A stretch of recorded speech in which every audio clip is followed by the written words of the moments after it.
Hello दोस्तों, welcome back to my YouTube channel. स्वागत है आपका अपने यूट्यूब चैनल पर। आज हम बात करने वाले भूगोल के 20 महत्वपूर्ण क्वेश्चन के बारे में।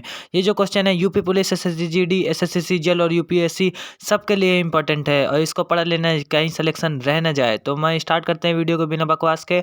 इससे पहले अगर आप हमारे चैनल पर नए हैं तो चैनल को सब्सक्राइब और वीडियो को लाइक जरूर कर दीजिएगा। तो बढ़ते हैं पहले क्वेश्चन की ओर। तो पहला क्वेश्चन है कि समुद्र में खारे जल को मीठे जल में परिवर्तित करने का प्राकृतिक स्रोत कौन सा है। तो समुद्र में खारे जल को मीठे जल में परिवर्तित करने का प्राकृतिक स्रोत कौन सा है। एक नंबर हिमनदी, बी प्लावी हिमशैल और तीसरा नूनाटक और डी इनमें से कोई नहीं। तो इसका राइट आंसर हो जाएगा ऑप्शन नंबर बी यानी प्लावी हिमशैल। अगला क्वेश्चन, परमाणु ऊर्जा के लिए दो अयस्क कौन से हैं। प्रमुख दो अयस्क कौन से हैं परमाणु ऊर्जा के लिए। ऑप्शन नंबर एक मैग्नेटाइट और हेमेटाइट, और बी है बिटुमिनस और एंथ्रासाइट, और सी है यूरेनियम एवं थोरियम, और डी है बाल्फ्राम और गैलेना। तो इसका सही आंसर हो जाएगा ऑप्शन नंबर सी यानी कि यूरेनियम और थोरियम। अगले क्वेश्चन की ओर चलते हैं। वायुमंडल के किस स्तर में सर्वाधिक मौसमी घटनाएं घटित होती हैं। ऑप्शन नंबर एक समताप मंडल, ऑप्शन नंबर बी क्षोभ मंडल, ऑप्शन नंबर सी आयन मंडल और ऑप्शन नंबर डी बाह्य मंडल।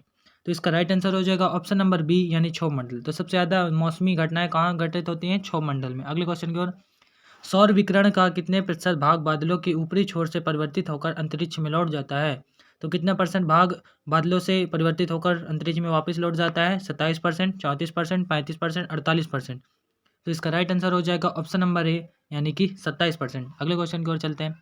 अल्पाइन प्रजाति का विशिष्ट लक्षण क्या है। अल्पाइन प्रजाति का विशिष्ट लक्षण क्या है। ऑप्शन नंबर एक नेत्र का तिरछापन, बी लघुकालिक स्वरूप, और सी नीली भूरी आंखें, और डी लंबा चेहरा।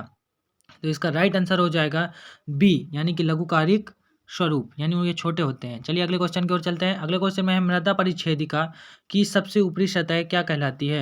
मृदा परिच्छेदिका की सबसे ऊपरी सतह क्या कहलाती है। तो क्या कहलाती, सोलम, रिगोलिथ, राइजोफर या एपिपेडान। तो इसका राइट आंसर हो जाएगा ऑप्शन नंबर डी यानी कि एपिपेडान। ठीक है, अगले क्वेश्चन की ओर चलते हैं। निम्न में से कौन सी एक धारा दक्षिण से उत्तर की ओर बहती है। ऑप्शन नंबर एक फॉकलैंड धारा, ऑप्शन नंबर बी ब्राजील धारा, ऑप्शन नंबर सी कनारी धारा, और डी लेब्राडोर धारा। इसका राइट आंसर हो जाएगा ऑप्शन नंबर ए यानी कि फॉकलैंड धारा। चलिए अगले क्वेश्चन को, क्षोभ मंडल एवं सप्ताह मंडल के मध्य कौन सी संक्रमण पेटी पाई जाती है।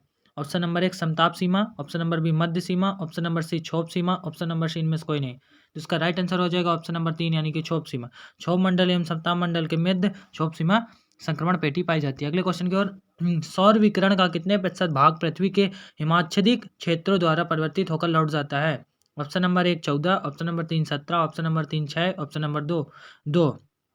तो इसका राइट आंसर हो जाएगा ऑप्शन नंबर डी यानी कि 2%। सौर विकिरण का 2% भाग हिमाच्छादित क्षेत्रों द्वारा परिवर्तित हो जाता है और अंतरिक्ष में वापस चले जाता है। अगले क्वेश्चन की ओर चलते हैं। अगले क्वेश्चन में पूछा गया है, निम्नलिखित में से कौन सा जागृत ज्वालामुखी भूमध्य सागर का प्रकाश स्तंभ कहा जाता है। ऑप्शन नंबर एक वल्केनो, डी बी स्ट्रोम्बोली, सी विसुवियस, और डी एटना। तो इसका सही आंसर हो जाएगा ऑप्शन नंबर डी यानी कि एटना। ठीक है, अगले क्वेश्चन की ओर चलते हैं। अगले क्वेश्चन में पूछा गया है, आर्थिक मूल एवं सुगम संदोहन की दृष्टि से अति महत्वपूर्ण वन है कौन सा। ऑप्शन नंबर एक शीतोष्ण पर्णपाती वन, ऑप्शन नंबर बी शंकुधारी वन, ऑप्शन नंबर सी उष्णकटिबंधीय मानसून वन, और डी विषुवतीय वन। तो इसका राइट आंसर हो जाएगा ऑप्शन नंबर बी यानी शंकुधारी वन। ठीक है, अगले क्वेश्चन की ओर चलते हैं।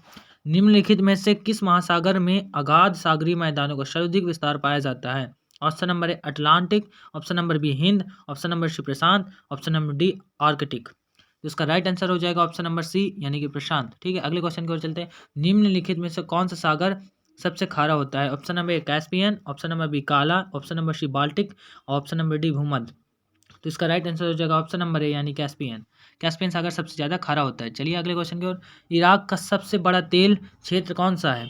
इराक का सबसे बड़ा तेल क्षेत्र कौन सा है। Option number A alpha, option number B हत सुलेमान, ऑप्शन नंबर सी किरकुर, और ऑप्शन नंबर डी खोर अल अमाया।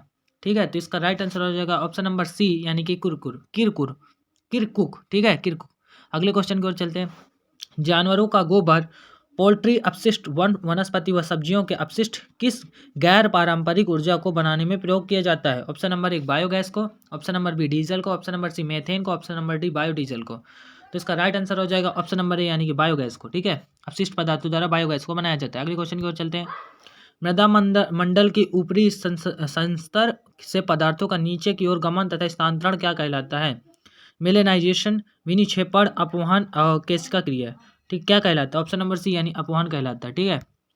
भारत में जनसंख्या भूगोल की नींव किसने रखी थी? तो चांदना एवं सिद्धू ने, एस चटर्जी ने, डॉक्टर अविनाश कुमार ने या डी गोसल ने। तो इसका आंसर हो जाएगा ऑप्शन नंबर डी यानी गोसल ने। भारत में जनसंख्या भूगोल की नींव गोसल ने रखी थी। अगले क्वेश्चन की ओर चलते हैं। निम्नलिखित में से कौन सा ग्रीन हाउस प्रभाव के लिए उत्तरदायी है? Option number A nitrogen, option number C hydrogen, option number B hydrogen, option number C carbon dioxide, option number D argon. तो इसका राइट आंसर हो जाएगा ऑप्शन नंबर सी यानी कार्बन डाइऑक्साइड। अगले क्वेश्चन का, अंतःस्थलीय जल में मत्स्यायन में प्रमुख देश कौन सा है? अंतःस्थलीय जल में मत्स्यायन में प्रमुख देश कौन सा? ऑप्शन नंबर ए रूस, option number C Anglo America में, option number C monsoon Asia में और ऑप्शन नंबर डी मध्य अफ्रीका में। ठीक है, तो इसका राइट आंसर हो जाएगा ऑप्शन नंबर सी यानी मानसून एशिया में। अगले क्वेश्चन की ओर, और ये लास्ट क्वेश्चन है हमारे पूरे सेशन का। निम्नलिखित धाराओं में से कौन सी एक उत्तर से दक्षिण की ओर बहती है? तो बताइए, फ्लोरिडा धारा, पूर्वी ग्रीनलैंड धारा, अंटाइल्स धारा और कनारी धारा। तो इसका राइट आंसर हो जाएगा ऑप्शन नंबर ए यानी कि फ्लोरिडा धारा। फ्लोरिडा धारा उत्तर से दक्षिण की ओर बहती है। तो ये हमारे टॉप 20 क्वेश्चंस थे जो कि जीके के लिए बहुत इंपॉर्टेंट है। अगर वीडियो पसंद आए तो वीडियो को लाइक, चैनल को सब्सक्राइब जरूर करके जाइएगा। Thank you.